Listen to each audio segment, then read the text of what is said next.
आंदोलन करणाऱ्या विद्यार्थ्यांच्यावर काल दिल्ली पोलिसांनी जो बेछूट लाठीहल्ला केला आणि अनेक विद्यार्थ्यांना रक्तबंबाळ केलं, विद्यार्थिनींचे कपडे फाडले, लोकशाहीवर प्रेम करणाऱ्या प्रत्येक नागरिकाला शर्मेनं मान खाली घालायला लावणारं कृत्य पोलिसांनी केलेलं आहे.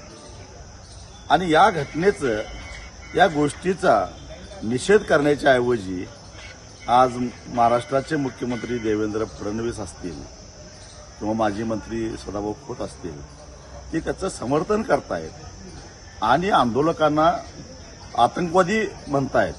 हे अत्यंत निषेधार्ह आहे.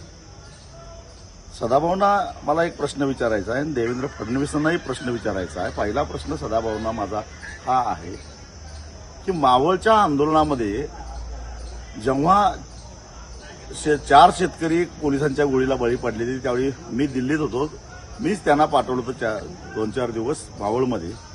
त्यावेळी त्यांनी केलेली भाषणं जरा आठवून बघावी. मग त्यावेळी ते आतंकवादी होते का? त्याचबरोबर 2013ला 2 शेतकऱ्यांचा ऊस आंदोलनामध्ये बळी गेलेला होता, त्यावेळीचीही त्यांची भाषणं जरा आठवून बघावी.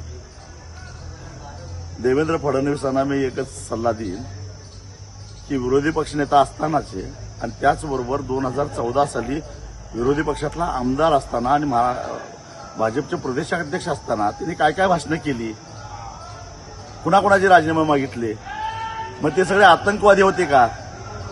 काय देवेंद्र फडणवीस त्यावेळी आतंकवादी होते काय? या प्रश्नाचं उत्तर या देशातल्या विद्यार्थ्यांना तुम्हाला द्यावं लागेल, कारण तुम्ही जबाबदार माणसं आहात. नाहीतर सत्तेत असल्यानंतर सत्तेची मस्ती चढते आणि विरोधात गेल्यानंतर विद्यार्थ्यांची, स्त्रियांची, शेतकऱ्यांची आठवण येते. महाराष्ट्र तुम्हाला माफ करणार नाही, एवढंच मी सांगतो.